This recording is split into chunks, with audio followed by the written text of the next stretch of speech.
Bien, bonjour à tous pour cette dernière séance de l'année scolaire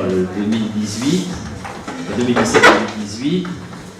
Avant d'accueillir la réunion de la chirurgie endocrinienne, je donne la parole à Jean-Marc Michel, notre secrétaire annuel, pour vous faire le procès verbal de la séance précédente qui avait lieu au Val-de-Grâce, qui, bien qu'il soit fermé, nous a accueillis, en tous les cas intellectuellement, et on a eu beaucoup de plaisir à être dans ce très bel endroit. Jean-Marc, si tu veux bien. Eh bien, pour ceux qui ne sont pas venus, je vais leur dire qu'ils ont manqué quelque chose, parce que je ne connaissais pas Val-de-Grâce. En rentrant, je suis tombé sur un général à la retraite qui a été le chirurgien directeur de Val-de-Grâce, qui m'a fait visiter tout le rez-de-chaussée. C'est fabuleux. C'est un monument historique parisien absolument fabuleux. Donc on a eu une très bonne séance, organisée par les chirurgiens militaires, qui ont une activité double.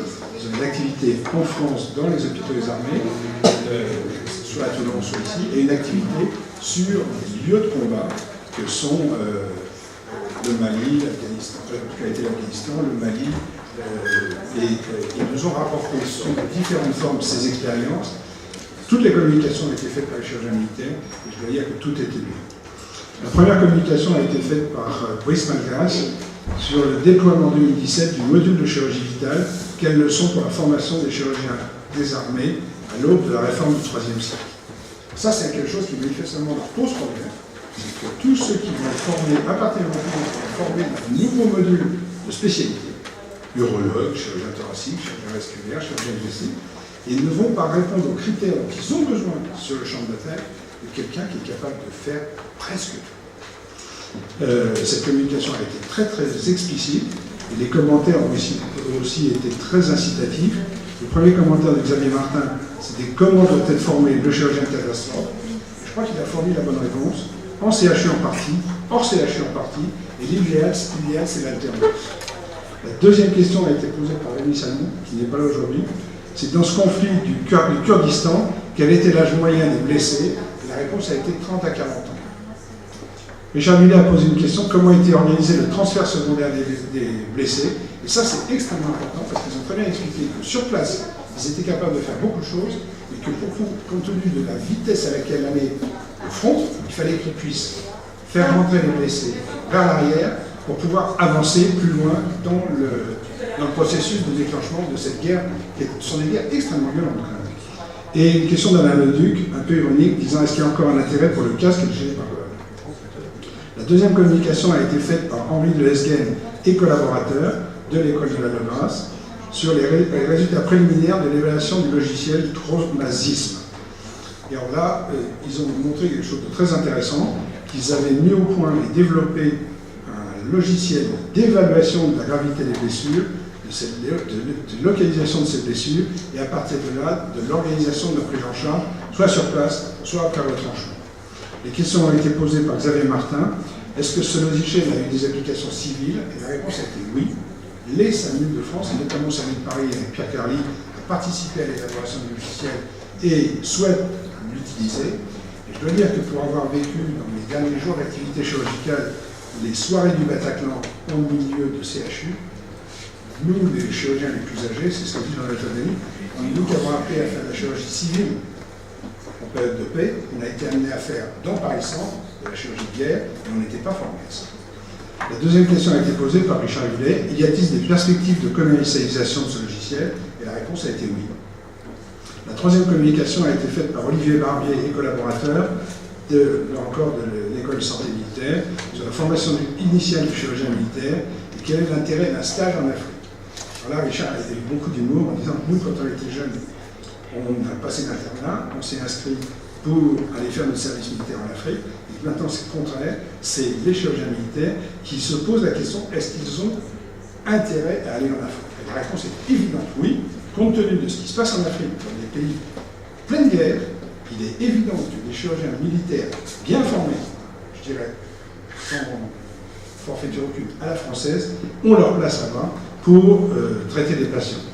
Le général Berger a posé une question très intéressante. Est-ce que ce type de stage peut être utile à des civils? Quelle serait la durée souhaitable? Et la réponse a été 2 mois sur un semestre, parce qu'ils ont un semestre de formation. Jacques Attan a dit, serait-il utile de prendre des chirurgiens à la retraite pour de telles missions? Là, la réponse a été non, et je crois que c'est justifié que ce soit non. Je pense qu'à 68 ans, on n'est pas fait pour aller faire ce genre d'exercice chirurgical qui nécessite une présence, une santé physique et mentale qui n'est plus raisonnable à 68 ans. La troisième question a été posée par Xavier Martin. La qualité des formateurs représente un point fondamental. Et ça, c'est vrai, mais c'est vrai partout. On fait de la bonne chirurgie parce qu'on a été bien formé, et c'est le rôle de la transmission, c'est le rôle particulier de la transmission du savoir-faire en chirurgie. Il y a la formation intellectuelle, il y a la formation de réflexion, la formation à la lecture, mais la transmission du savoir chirurgical est un réel compagnonnage de maître à élève pour la gestuelle. Et donc, pour cette formation à la chirurgie militaire, c'est évident qu'il faut, dans ces sites-là, il y a des gens bien formés qui aillent former les jeunes. La quatrième communication a été faite par Laurent Mathieu et collaborateurs sur la stabilisation temporaire des fractures du tibia, par un fixateur externe monocortical dédié. Là, c'était très intéressant. Je veux dire qu'à la limite, pour moi qui ne suis pas du tout orthopédiste, ça volait un peu au-dessus de ma tête. Jacques Catin a posé une question concernant la conversion entre le moment où on met le fixateur externe sur le site de blessure et le moment où le blessé est transporté à l'arrière pour avoir une ostéosynthèse. On va y revenir tout à l'heure, c'était déjà le problème au cours de la guerre 14-18 et c'est toujours le problème. Masquelet a posé une très bonne question concernant ces fiches unicorticales qui ont permis d'obtenir une réduction anatomique, sauf dans 4 cas sur toute une expérience. Et Général Mention a posé une question réelle, peut-on faire une imagerie avec un fixateur en place? Et la réponse a été oui, on peut. La dernière communication était drôle, parce qu'elle était historiquement vraie, c'était, pas drôle, enfin extrêmement sérieuse, mais un travail d'analyse de ce qui s'est passé qui était extrêmement intéressant pendant le conflit 14-18. Alors là, je pense que Richard Millet était là, et avec Richard Millet, on a fini notre externe dans un grand service de réanimation militaire qui avait la spécialité du traitement des gangrènes nerveuses. Et on est les seuls chirurgiens à avoir été formés dans un service de médecine et de réanimation. On l'a retrouvé là. Les gangrènes gazeuses, au début de la guerre de 14, ont représenté 25% des blessés au cours du mois de septembre 1914 et seulement 3 à 5% des conflits. Et le progrès venait du fait qu'ils avaient appris qu'il ne fallait pas fermer les plaies, qu'il fallait les déterger, qu'il fallait les panser avec des liquides antiseptiques, et qu'avec ça, ils étaient passés d'une mortalité d'un taux de 25% à 3 à 5%. La mortalité était parallèle, 35% de blessés dans les 3 premiers mois, 35% des blessés sont décédés dans les 3 premiers mois de la guerre de 14 et seulement 5% en 1918.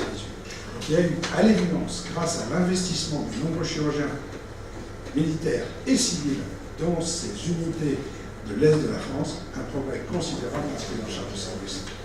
Je vous remercie. Merci beaucoup Jean-Marc Michel. Est-ce qu'il y a des questions sur cette séance de la semaine dernière? Est-ce qu'il y a des commentaires? Donc on mettra dans le compte rendu que le procès verbal a été adopté.